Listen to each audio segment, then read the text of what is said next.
Hello, my amazing people, and welcome back to my channel. I hope everybody is having an incredible weekend and that everyone is doing well. This week, I'm going to be talking about the case of Riley Crossman, which was recommended to me quite a few times. And I, after looking at the case, completely understand why. Some of you may be familiar with this case already, but I am very curious to hear your thoughts in the comment section down below. And I did want to pay tribute to this beautiful girl who lost her life way too soon. So without further ado, thank you so very much for stopping by today, and let's go ahead and get started.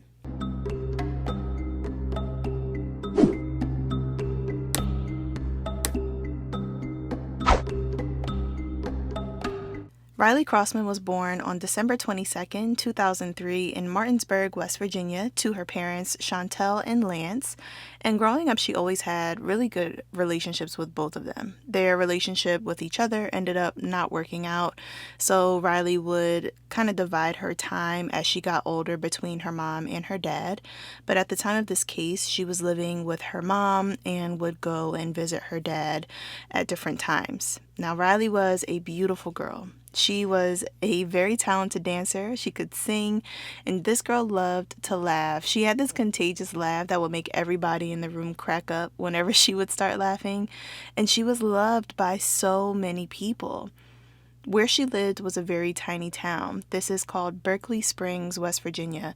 This area is so small, it has less than 1,000 people living in the town. So the people that knew her really loved her, and she had a ton of friends and good relationships with people in the area. She was constantly communicating with her friends and her boyfriend on her phone via call and text. And according to her mom, she loved to send emojis. She was always sending laughing emojis and heart emojis, sometimes angry emojis. She was very expressive, both in person and over text. Okay, did Riley ever use emojis in her text? Constantly. I joked with her that she was very emotional. Okay, it's a new term. Did she ever use certain types of emojis? A lot of laughing emojis or crying emojis or angry emoji. And again, for people that don't use emojis, what are emojis? They're, I don't know, little characters that show up on your phone. So it's like a smiley face with tears or big cheesy smile. Okay. Hearts? Lots of hearts. Did Riley use hearts? Especially as they pertain to Hayden, yes. Riley loved little kids. She was very caring and helpful and animated, and she had been dating a fellow classmate named Hayden for just shy of a year at the time of this case.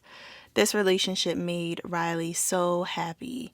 Hayden was definitely a good influence on her, and her family liked him. They had a good relationship, and they communicated constantly. They were always, if they weren't together, they were always texting back and forth, FaceTiming, calling each other, and they really seemed to adore each other. At this specific time in 2019, Riley was 15 years old. So let's go to May 7th, 2019. On this day, Riley got home from school and she saw her mom, Chantel, sleeping on the couch. And earlier in the day, Chantel had asked Riley to please wake her up when she got home from school.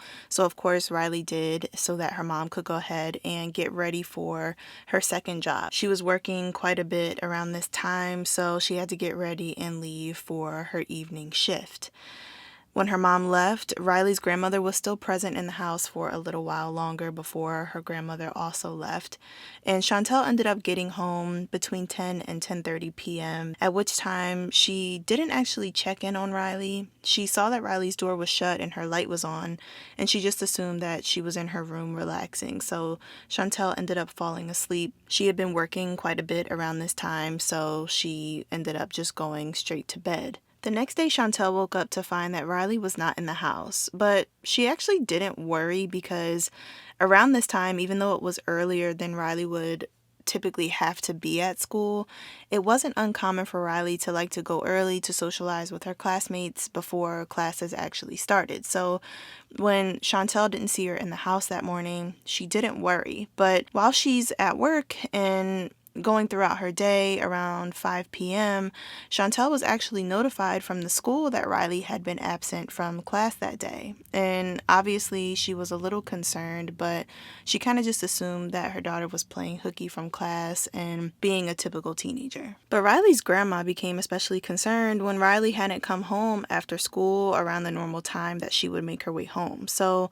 she called Chantel, and Chantel began trying to reach Riley herself, but she couldn't reach her, and she knew that this was odd because Riley was literally always on her phone. Not only was she always texting her friends, but she was often texting her mom as well, texting back and forth, asking if she could do things after school, just generally being in communication with her mom. So when her mom couldn't reach her, she's like, this is very strange. This is different. She tries texting. Her texts are going through green. She tries to call, and Riley's phone is going to voicemail. So obviously this was quite concerning. Chantel decided to leave work, and when she went to the school herself to look, she didn't find Riley anywhere. There was absolutely no sign of her, and she's thinking, okay, maybe Riley has made her way home at this point, and her phone is broken or lost or something, and hopefully she's just at home waiting for me to come back. So she goes home, and Chantel again sees absolutely no sign of her daughter, Riley. So Chantel begins to feel scared at this point and very worried, and she makes the decision to call 911 to file a missing persons report, and she called Riley's dad as well to let him know what was going on. Immediately concerned when he heard the news about his daughter, he started making his way over to where Riley lived, all while trying to call her on the phone at the same time, unfortunately without any success. Chantel had been in a relationship with a new man at this time named Andy, and she also told him what was going on because she's kind of becoming panicked and really worried. And when he hears the news, he jumps up and he seems really concerned right away, and he rides off on his bike to go through the neighborhood to help search for Riley too. All right. Did Andy McCauley come back from work? He did. He came back while I was talking to law enforcement when they first got there. Did you see him come back? Yes. What do you recall about what happened when Andy came back? He got out of the car and his face was like real big and his eyes were real big, and he just kind of like slow walked over to me, and I started saying, Riley's missing. I can't find her. She's not answering her phone. My texts aren't delivering. I don't know where she is. And he was like, what? Let me go put my stuff down. And he runs inside. And then he comes back out, and he jumps on a bicycle and says, I'm going to go look for Riley, and he takes off. And do you know exactly where Andy went when he got on the bike and left? I don't know exactly where he went. And when you say bike, are we talking about a motorcycle or a bicycle? Like a bicycle. All right. Does Andy drive? No. So from this point on, police launched searches for Riley inside and outside of the school, all throughout the neighborhood and surrounding communities as well. Everyone was looking too. Her family, Hayden, people from the town, everyone. It was a pretty small town. It is a small town. So word about her being missing traveled fast, and there honestly weren't too many places to look, which meant that they could scour every inch of the town as well as surrounding areas thoroughly. Oh, so after I spoke with law enforcement, we went and looked all around town. We were calling her friends. We drove over to Greek Capen because there's a little friend that she used to stay with there, so I went and checked her house. We went and looked in a cave that somebody said that that's where she was going. I don't know. We did. We called and we texted and looked everywhere. We looked all evening. Then we went back to my friend Kelly's house, and we're trying to come up with, like, what could possibly have happened, and looking through her social media and doing as much as we could. And then I went home.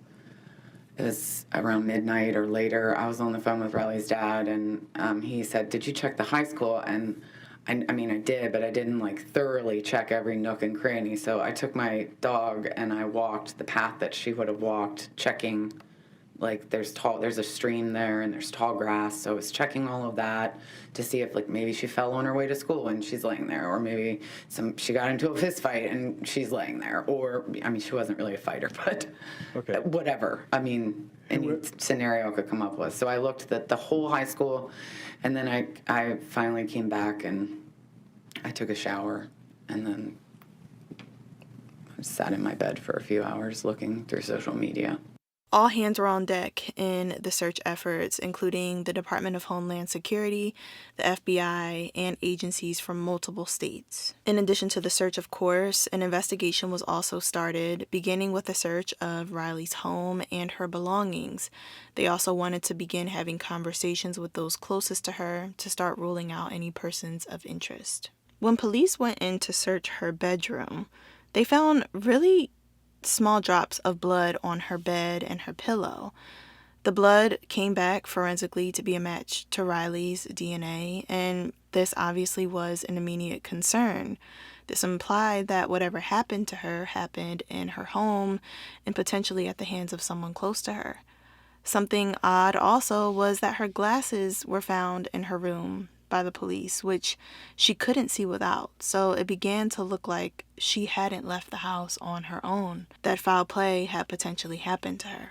Now, the glasses being in her room and being found by police was very odd to Chantel, and the reason that this was odd was because Chantel obviously had gone in her daughter's room herself to look around to see what was left behind, obviously to look for Riley too, and these glasses were not in the room when Chantel went in to search herself. And she knew for a fact that these glasses were not there because of where they were located on the floor. She said that if they were there before, she probably would have stepped on them.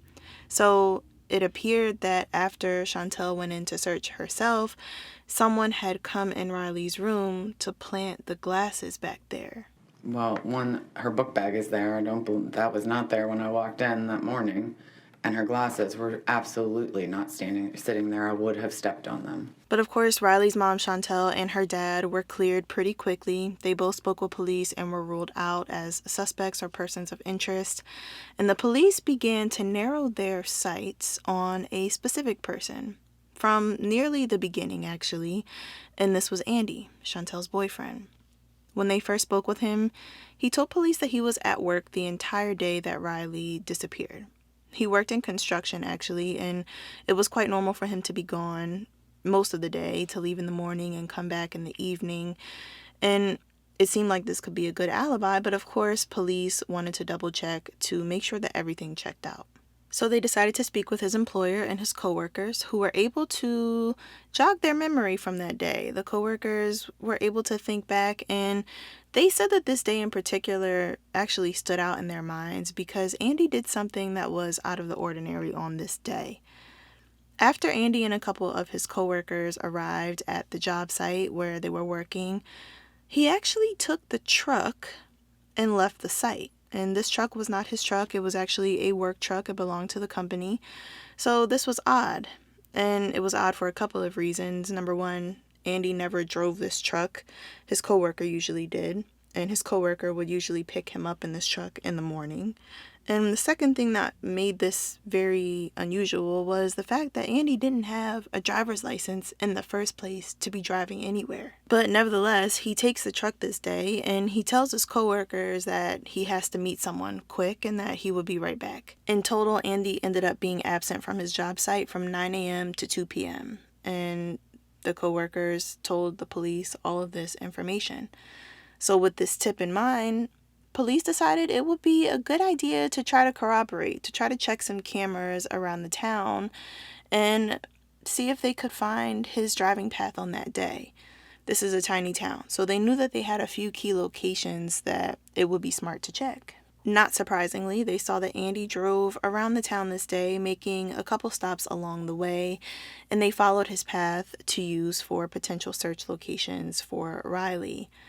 They had conversations with him on different occasions, and police noticed that every time they spoke with this man, he would do a bigger and bigger disservice to himself because it was blatantly obvious to them that he was telling lies on top of lies when he was being questioned. And every single time he was questioned, he made himself look even more guilty.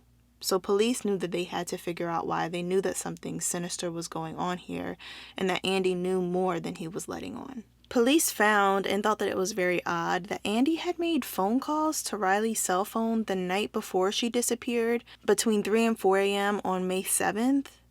And each of these calls were made with the star 67 code to block that he was the caller. It seems inappropriate for him to call her phone at this time on multiple times, not just one time. And it seems very odd that he would try to conceal that he was the person calling. A big piece of damning evidence found were texts that Riley sent to her boyfriend, Hayden. They were able to get this from Hayden's devices. One of the texts read, quote, "Andy's in my room," end quote, and another text was sent, quote, "I'm scared, babe," end quote. At the time that these text messages were sent, Hayden had been asleep, so he didn't actually see them and receive them when Riley sent them. The search for Riley continued until a body was found on May 16th of 2019. This body was laying on top of a mountain in Berkeley County, and everyone knew right away that it was Riley. She was laying on a contractor trash bag, wearing a white t-shirt that was pulled above her head, leaving her exposed. She had one untied shoe on her feet and a pair of pants under which were a pair of denim shorts that were pulled so far up, way too far, as if someone else had put them on her and tried to shimmy them up her waist. It looked like she didn't dress herself, basically. It looked like someone else had redressed her. Do you remember the type of pants or shorts that were on Riley's body? Yes, they were shorts she would never have worn outside of our house. Have you ever seen her wear those shorts inside your house? No, they were Daisy Duke jean shorts, and Riley barely ever wore jeans to begin with. She was always in comfy clothes. She And- hated the way that jeans felt on her. The medical examiner couldn't determine the exact cause of death due to advanced decomposition, but they ruled that she lost her life by homicidal violence. The drywall mud on Riley's body came back as a match to drywall mud that was found in the bed of the truck Andy was seen driving on the day that she went missing. And there were also sheet metal screws on the scene around Riley's body that came back to be matches to screws inside of the truck as well as inside of Andy's work belt. A cadaver dog would indicate to police that a body had been in the bed of this truck, which was basically the straw that broke the camel's back. They knew that Andy had something to do with this. With enough evidence against him, Andy McCauley was arrested within 1 day of Riley's body being found, and it was believed that he used the blood-stained pillow found on her bed to suffocate her before transporting her body away in large contractor trash bags. Andy was sentenced to life in prison without the possibility of parole after emotional pleas from Riley's family that the jury not show him mercy. The jury didn't deliberate for long, quite possibly because the evidence was so heavily stacked against him. And while receiving his sentence, Andy was the only person in the room completely emotionless. In the Circuit Court for Morgan County, West Virginia, the State of West Virginia versus Andrew J. McCauley, Jr., case number 25F35. We, the members of the Pettit jury, as to the issues joined, find the defendant, Andrew J. McCauley, Jr., as follows. Count 1, murder. Guilty of murder in the first degree. As to count 2, death of a child by a custodian by child. Guilty. As to count 3, concealment of a deceased human body. Guilty. Signed today's date by the foreperson. The day that Riley wasn't in school, her mom wasn't notified until 5 p.m. that day. The school system has since changed its policy and made the new policy that phone calls are now required to go out to parents earlier in the day if a student is missing from school. This is all due to Riley's disappearance. The fact of the matter is that maybe if Chantel knew sooner, something could have been done. The chances are slim, but it could potentially save someone else in the future. Riley was only 15 years old when she lost her life, and it makes matters worse that she lost her life to someone that she should have been able to trust. I truly, sincerely send my thoughts out to her loved ones, and I hope that she's resting in peace. I wanted to make sure I told her story and that she's remembered. I send my thoughts out, especially to her mom. I can't imagine what her mom has had to grapple with, knowing that someone that she trusted would do this awful thing to her daughter. I can imagine what her dad is also feeling. It just seems like a lot, and it just doesn't really make much sense Be sure to let me know what you guys think about this case in the comment section down below. I'm curious to have a discussion with you guys about it, and I hope that all of you are doing well. You know what I'm going to say. If you made it this far, you are loyal. You really are, and I appreciate you. Thank you for hanging out with me all the way until the end of this video. I hope you have a wonderful morning or afternoon or evening, depending on what time it is when you watch this video. And I look forward to seeing you in the next one. Peace.